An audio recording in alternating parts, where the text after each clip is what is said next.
Have you ever wondered how a string of digital code became one of the most talked about assets in the world? We're talking about Bitcoin. In just over a decade, it's gone from a niche interest for tech geeks to a global phenomenon, even showing up on Wall Street.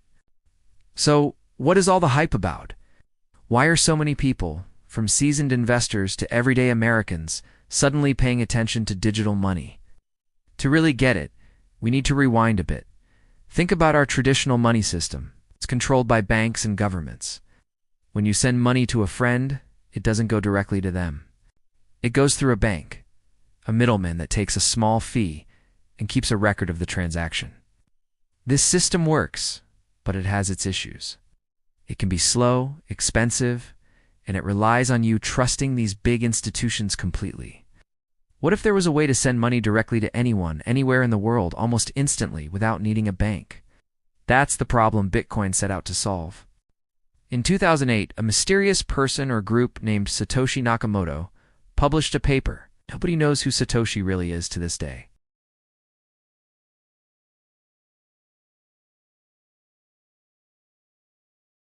But their idea was revolutionary. They proposed a peer-to-peer electronic cash system, a way for people to transact directly with each other, cutting out the middleman entirely. The technology that makes this all possible is called the blockchain. Imagine a digital notebook that's shared with thousands of people around the world. Every time a Bitcoin transaction happens, it's recorded as a block in this notebook.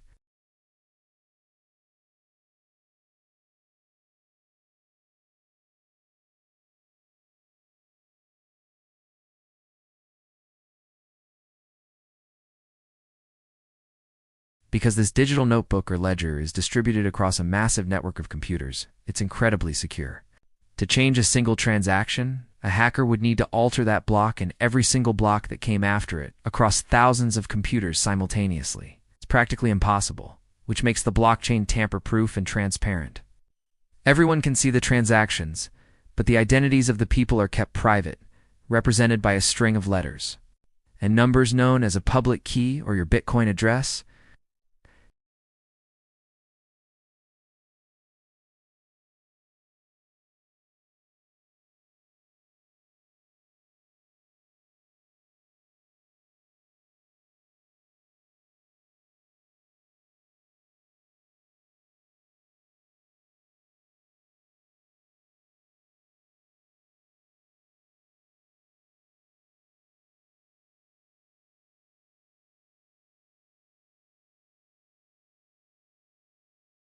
This process is how new Bitcoin enters circulation. And it's also what keeps the entire network secure and running smoothly. One of the most fascinating things about Bitcoin is its scarcity. Like traditional currencies, which governments can print more of whenever they want, potentially causing inflation, Bitcoin has a strict limit. There will only ever be 21 million Bitcoin in existence. That's it. No more can ever be created. This fixed supply is a core part of its design. The scarcity is why many people call Bitcoin digital gold.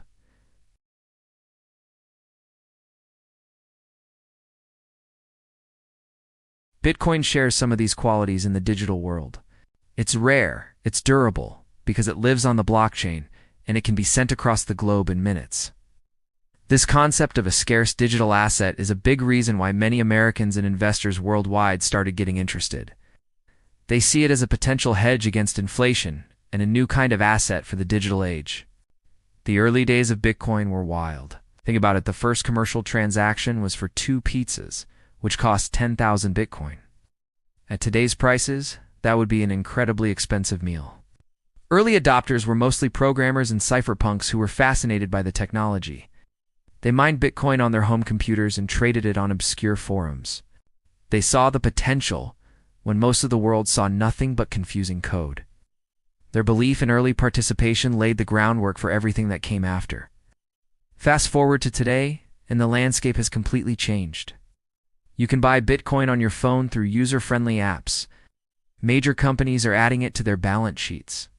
People are using it for everything from international remittances to long-term savings. The journey from a mysterious white paper to a global financial asset has been nothing short of extraordinary. It challenged our ideas about what money is and who should control it. Of Of course, it hasn't been a smooth ride. The price of Bitcoin is famously volatile, with huge swings up and down. It's a new technology, and with that comes risk and uncertainty. But whether you see it as the future of finance or just a fascinating experiment, there's no denying the impact Bitcoin has had. It started a conversation that's changing the world. So that's a quick rundown of Bitcoin. It's a decentralized digital currency. It's powered by a secure network called the blockchain, with a limited supply that makes it a unique asset. It was created to give power back to the individual, allowing for open and direct transactions. It's complex, it's controversial, and it might just be one of the most important inventions of our time. We're still in the early chapters of this story, and nobody knows exactly where it will go next. Thanks for watching. If you found this helpful, be sure to hit that like button and subscribe for more deep dives into the world of tech and finance. See you in the next video. All right, let's talk about the big question. Why is Bitcoin so valuable? What makes this digital thing worth so much? To really get it, we first have to look at the money we use every day, like the US dollar. Think about what's been happening lately. You see prices going up for gas, for groceries, for almost everything? That's inflation. It means your dollar buys less today than it did yesterday. A big reason for this is that governments and central banks, like the Federal Reserve, can print more money whenever they want. When they pump more dollars into the economy, the value of each individual dollar goes down. Simple supply and demand. Now, let's look at Bitcoin. It's completely different. No single person, government, or bank controls it. This is what we call decentralization. Instead of a central authority, Bitcoin is run by a massive global network of computers. This network is what verifies and records every single transaction. Think of it like a public ledger that everyone can see, but no one can change on their own. So, why does this matter? Well, unlike the US dollar, there's a hard cap on the number of Bitcoins that will ever exist. 21 million. That's it. No more can ever be created. This makes Bitcoin a scarce asset, a lot like gold. For centuries, people have used gold as a store of value because you can't just make more of it. Bitcoin is like digital gold. It's designed to be deflationary, meaning its purchasing power could actually increase over time as demand grows for its limited supply. Because of this, many people, especially in the US, have started looking at Bitcoin as a hedge against inflation. They see it as a way to protect their savings from losing value. And it's not just individuals. Big institutions are getting on board too. We're seeing major companies like Tesla and Block add Bitcoin to their balance sheets. Major banks and financial firms are starting to offer Bitcoin services to their clients. This institutional adoption is a huge vote of confidence. It tells the market that the big players are taking Bitcoin seriously as a legitimate asset. When these huge companies buy in, it creates more demand and legitimacy, which in turn can drive up the price. Now, you might be thinking, is it secure? How do I know my Bitcoin won't just get stolen or the network hacked? The Bitcoin network is protected by something called cryptography, which is incredibly complex math. It's what makes the network so secure. To hack the Bitcoin network, someone would need to control more than half of the computing power of the entire global network. The amount of energy and money required to do that is astronomical, making it practically impossible. In fact, the Bitcoin network has been running 24/7 for over a decade without ever being successfully hacked. That's a track record that even some major banks can't claim. This security and decentralization also mean that Bitcoin can't be controlled or censored. No government can freeze your Bitcoin wallet or stop you from sending a transaction. This is a powerful feature, especially for people living under unstable governments, but it also matters right here. It means you have true ownership of your money. It's why you see small businesses in the US starting to accept Bitcoin. It gives them more control and can even lower transaction fees compared to credit cards. People are using it for all sorts of things, from buying a coffee to sending money to family across the world without the high fees of traditional remittance services. Of course, we have to talk about volatility. You've probably seen the headlines. Bitcoin's price skyrockets one month and then drops the next. This is absolutely true. Bitcoin is still a relatively new asset, and its market is much smaller than, say, gold or the stock market. This means its price can swing wildly based on news, regulations, or even just market sentiment. This volatility is the risk part of the equation. Investing in Bitcoin isn't a guaranteed path to riches, and you should never invest more than you're willing to lose. But with that high risk comes the potential for high reward. For many U.S. investors, the potential upside of Bitcoin is worth the volatility. They see an asset that is scarce, decentralized, secure, and increasingly adopted by the mainstream. They are betting on its long-term potential as a global store of value and a new kind of financial network. The journey of Bitcoin is really about a shift in what we consider valuable. It challenges the traditional idea that money has to be issued and controlled by a government. Instead, it proposes a system based on mathematics, transparency, and a global community. It's a bold idea, and that's a big part of what makes it so valuable to so many people. So, to wrap it all up, Bitcoin's value comes from a combination of factors. It's decentralized, so no one can control it. It has a limited supply, making it a potential hedge against inflation, much like digital gold. It's becoming more accepted by big institutions, adding to its legitimacy. And it's built on an incredibly secure network that gives people true ownership of their assets. Yes, it's volatile and it's risky, but it also represents a fundamental shift in how we think about money and value. It's a technology with the potential to change the future of finance. Thanks so much for watching. You found this explanation helpful? Be sure to hit that like button and subscribe for more deep dives into the world of crypto. We'll see you in the next video.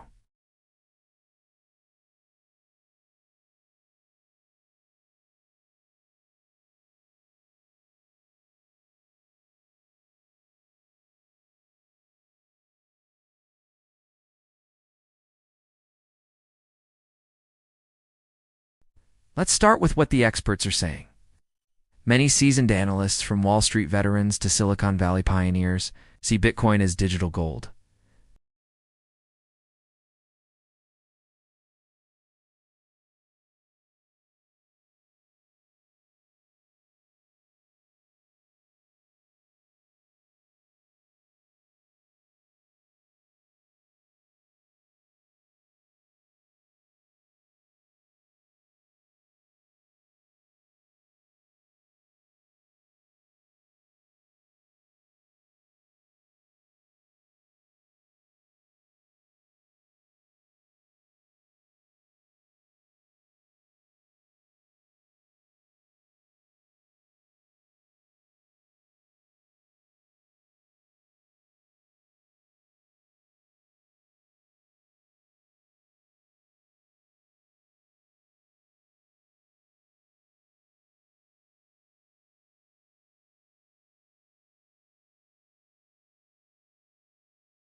This isn't just about making it easier for people to buy Bitcoin, it's a signal of legitimacy. It tells the world that Bitcoin is being integrated into the traditional financial system.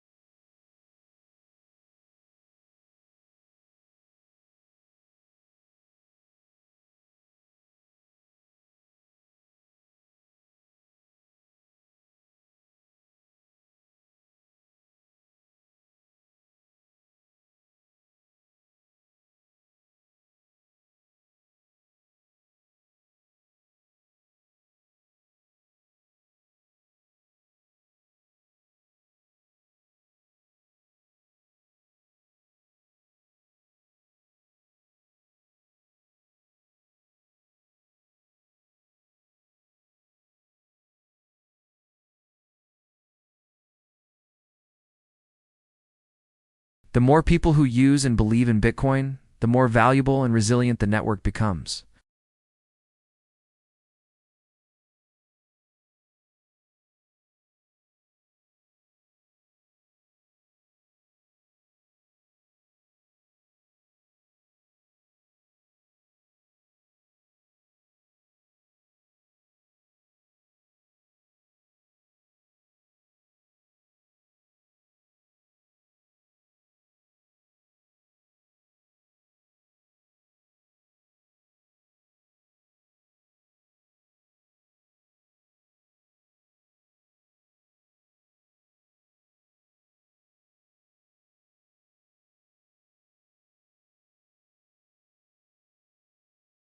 This predictable reduction in supply, paired with potentially increasing demand, is the core of the bullish argument for Bitcoin's long-term value.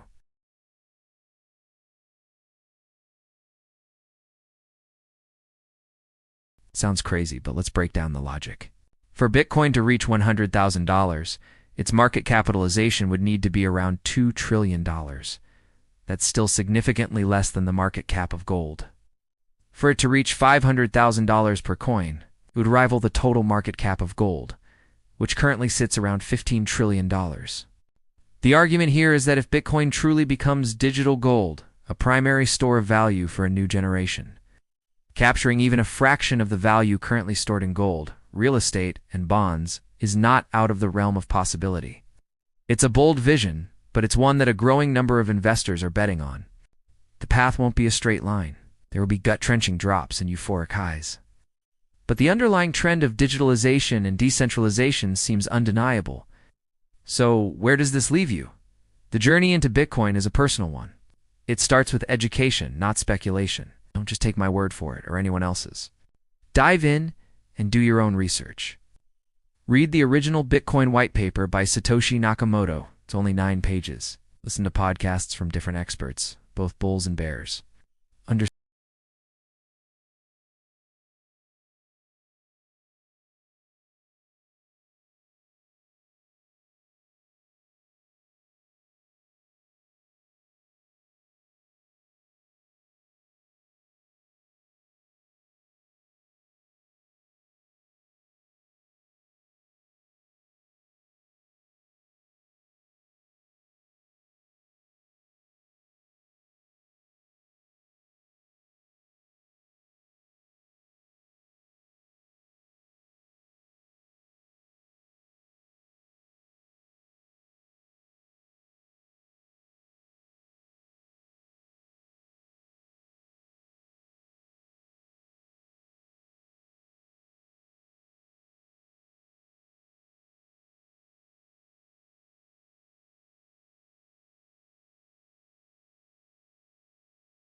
Thank you so much for joining me on this deep dive.